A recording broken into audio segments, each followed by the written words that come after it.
स्वागत है दोस्तों आप सभी का आपके अपने YouTube चैनल सीजी ज्ञान पर। दोस्तों आज के इस वीडियो में हम Chhattisgarh pre BEd pre DEd के लिए हिंदी का महत्वपूर्ण प्रश्न देखेंगे। देखिए ये टॉपिक है विराम चिन्ह। हिंदी का महत्वपूर्ण जो है टॉपिक है ये, और विराम चिन्ह से आपके प्री डीएड हो या प्री बीएड हो एक एक प्रश्न पूछा ही जाता है। तो आपको इस टॉपिक को अच्छे से पढ़ना होगा, इसलिए वीडियो को जरूर अंत तक देखिएगा और चैनल पर नए होंगे तो चैनल को जरूर सब्सक्राइब कर दीजिएगा। चलिए स्टार्ट करते हैं दोस्तों।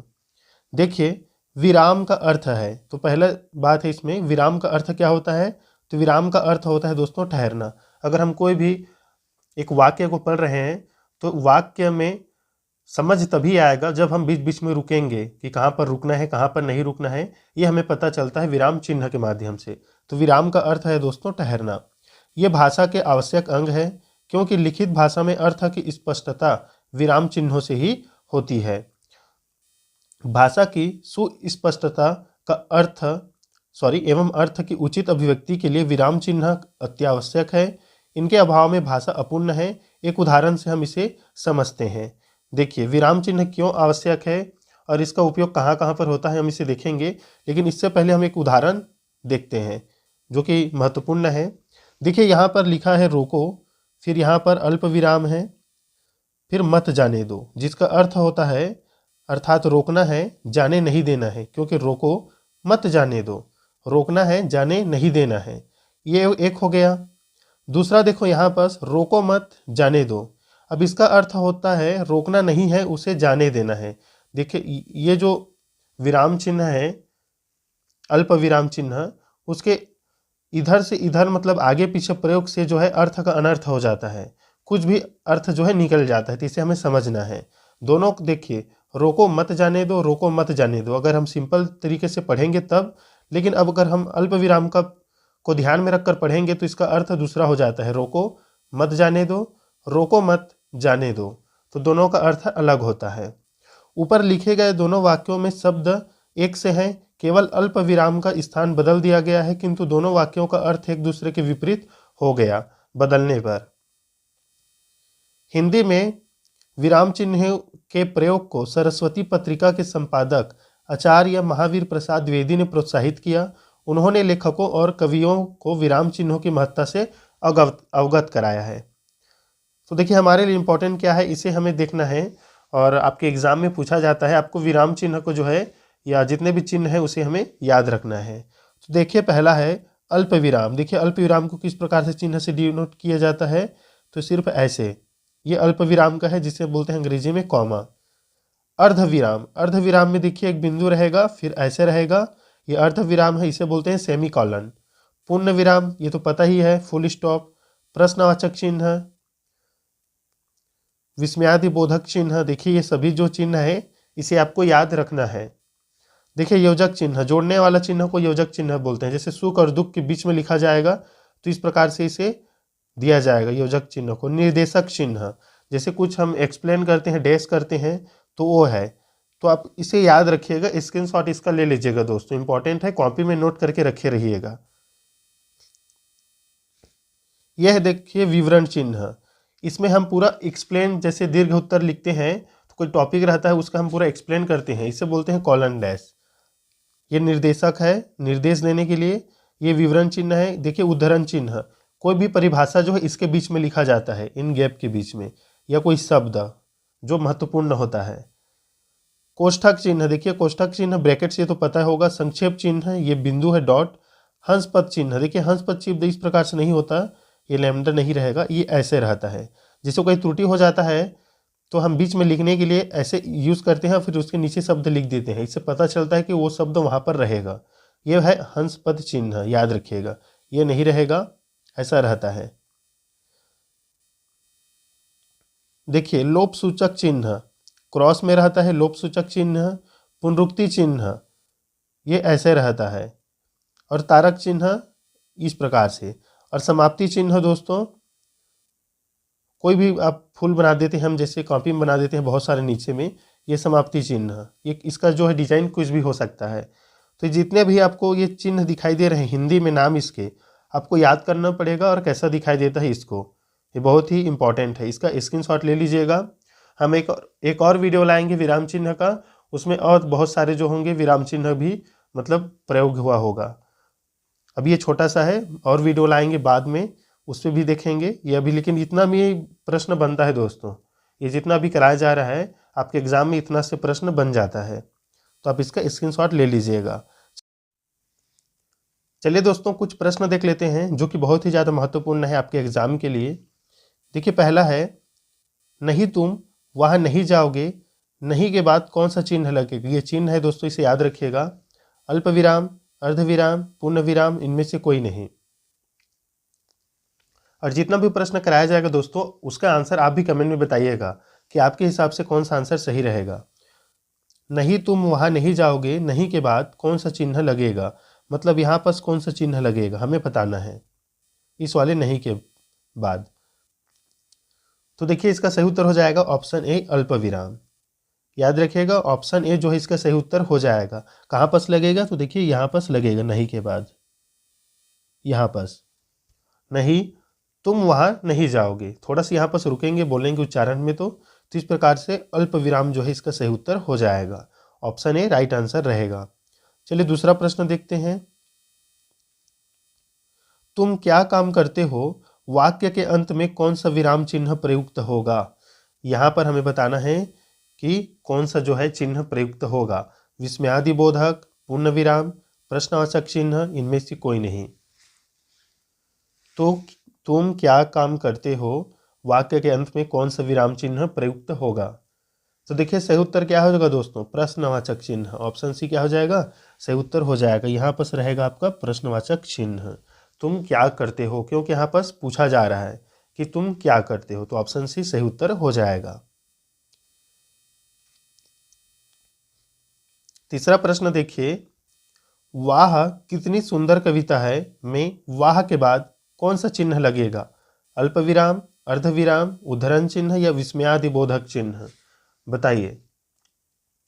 सही उत्तर आप ही बताइएगा दोस्तों कमेंट में। जितने भी साथी देख रहे हैं इस वीडियो को सभी कमेंट कीजिएगा और बताइएगा लास्ट में कि आपने कितना सही किया 10 में। तो देखिए सही उत्तर हो जाएगा आपका ऑप्शन डी, विस्मयादिबोधक चिन्ह लगेगा। क्योंकि अगर हम कोई भी घृणा जैसे शब्द है या प्रशंसा वाला शब्द है तो उसके बाद क्या होता है, विस्मयादिबोधक चिन्ह लगता है। तो वाह के बाद कैसा चिन्ह लगेगा, इस प्रकार से चिन्ह लगेगा, ये है विस्मयादिबोधक चिन्ह। तो वाह के बाद विस्मयादिबोधक चिन्ह लगेगा, वो ऑप्शन डी क्या हो जाएगा, सही उत्तर हो जाएगा। देखिए चौथा प्रश्न, तुलसीदास ने रामचरित नामक महाकाव्य लिखा, इस वाक्य में रामचरितमानस पर कौन सा विराम चिन्ह लगेगा। अल्प विराम, कोष्ठक चिन्ह, उद्धरण चिन्ह, विस्मयादिबोधक चिन्ह, बताइए दोस्तों रामचरितमानस पर कौन सा चिन्ह रहेगा, कौन सा विराम चिन्ह लगेगा इसमें। तो देखिए सही उत्तर हो जाएगा दोस्तों आपका ऑप्शन सी, उद्धरण चिन्ह लगेगा। याद रखिएगा, जैसे मैं यहाँ पर रामचरितमानस लिखता हूँ,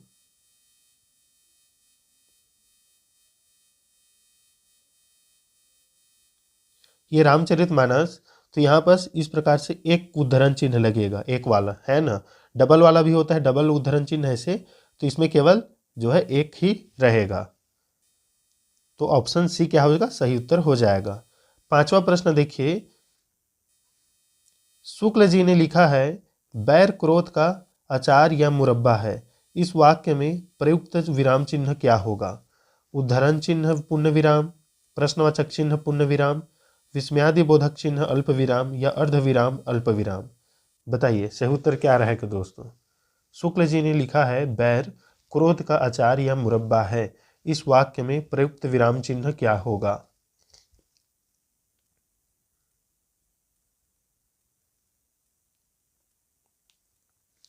तो देखिए दोस्तों इसका सही उत्तर हो जाएगा ऑप्शन ए, उद्धरण चिन्ह लगेगा और पुण्य विराम। अब देखिए उद्धरण चिन्ह कहाँ पर लगेगा, तो यहाँ पर बैर पर लगेगा डबल वाला, और यहाँ पर है के ऊपर लगेगा, और फिर उसके बाद हो जाएगा ये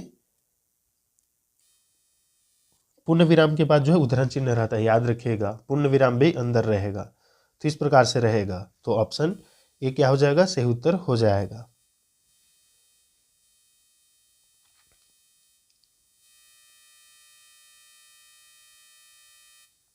देखिए छठवां प्रश्न देखिए, उचित विराम चिन्ह लगाना है। साहित्य की अनेक विधाएं हैं, कविता, कहानी, उपन्यास, नाटक और आलोचना आदि। तो देखिए कौन सा ऑप्शन आपके हिसाब से सही है दोस्तों, और इसका आंसर जो है आप कमेंट कीजिएगा। छठवां का राइट आंसर आप सभी साथी कमेंट कीजिएगा कि कौन सा सही उत्तर है। मैं कमेंट में आपको बताऊंगा कि सही है कि गलत है। तो इसका आंसर आप कमेंट में जरूर बताइएगा। छठवां का कौन सा ऑप्शन सही है, कौन से ऑप्शन में सही विराम चिन्हों का प्रयोग हुआ है।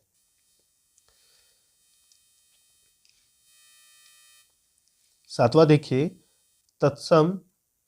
तत्पुरुष समास में विभक्ति लोप को सूचित करने के लिए दोनों पदों के बीच प्रयुक्त होता है। निर्देशक चिन्ह, योजक चिन्ह, विवरण चिन्ह, अल्पविराम। बताइए दोस्तों, तत्पुरुष समास में सूचित करने के लिए दोनों पदों के बीच कौन सा विराम चिन्ह लगता है। बहुत ही इंपॉर्टेंट प्रश्न है।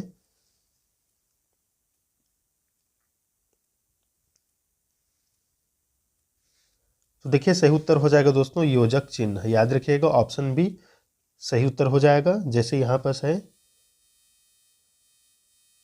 सुख और दुख, तो ये जो है बीच वाला ये योजक चिन्ह है, यही रहता है तत्पुरुष समास में, इसे याद रखिएगा। आठवां प्रश्न है, प्रश्नवाचक चिन्ह कहाँ लगता है। वाक्य के प्रारंभ में, तो देखिए तो गलत हो गया। वाक्य के प्रारंभ में कहाँ लगेगा प्रश्नवाचक चिन्ह। इस प्रकार से जिस वाक्य से उत्तर की अपेक्षा हो उसके अंत में, तो हाँ ये तो लग रहा है ये सही है। वाक्य में कहीं भी गलत, इनमें से कोई नहीं, ये गलत। ऑप्शन बी सही उत्तर हो जाएगा। जिस वाक्य से उत्तर की अपेक्षा हो, जैसे तुम कहाँ जा रहे हो तो सामने वाला उत्तर देगा, तुम क्या कर रहे हो, तो ऐसे वाले जो प्रश्न है उसमें रहता है प्रश्नवाचक चिन्ह। ऑप्शन बी क्या होगा दोस्तों, सही उत्तर हो जाएगा। याद रखिएगा प्री डीएड में पंडित सुंदरलाल शर्मा हिंदी वाले जो टॉपिक है उसमें इस टॉपिक से प्रश्न बनता है दोस्तों, इसको आपको अच्छे से पढ़ना है। एक और वीडियो लाएंगे इस पर। जब वाक्य अर्थ की दृष्टि से पूर्ण हो गया हो तो कौन सा विराम चिन्ह लगता है दोस्तों। प्रश्नवाचक लगता है, विस्मयादिबोधक, लोप सूचक या पूर्ण विराम, बताइए। जब वाक्य जो है अर्थ की दृष्टि से पूर्ण हो गया है वाक्य, तो कौन सा चिन्ह लगेगा, प्रश्नवाचक क्या नहीं। इसमें तो क्या कौन सा ऐसा वाला प्रश्न बनता है। विस्मयादिक चिन्ह जो है घृणा और प्रशंसा के लिए होता है। लोप सूचक नहीं रहेगा, पूर्ण विराम रहेगा। जैसे मोहन घर गया, फिर पूर्ण विराम, क्योंकि अर्थ की दृष्टि से वो पूर्ण हो गया तो पूर्ण विराम चिन्ह लगता है। ऑप्शन डी क्या हो जाएगा, सही उत्तर हो जाएगा। इस वीडियो का लास्ट प्रश्न देखते हैं। जो अगला वीडियो जब लाएंगे हिंदी का और कभी, तो विराम चिन्हों को और अच्छे से एक्सप्लेन करेंगे और बहुत सारे प्रश्न देखेंगे। हर्ष व्यक्त करने या घृणा व्यक्त करने के लिए कौन सा चिन्ह प्रयुक्त होता है। तो देखिए मैंने बताया था कौन सा चिन्ह प्रयोग होता है दोस्तों, तो होता है विस्मयादिबोधक। जैसे वाह, फिर आह, ऐसे। अगर यहाँ पर मैं लिख दूँ छी, तो छी के लिए ऐसा रहेगा।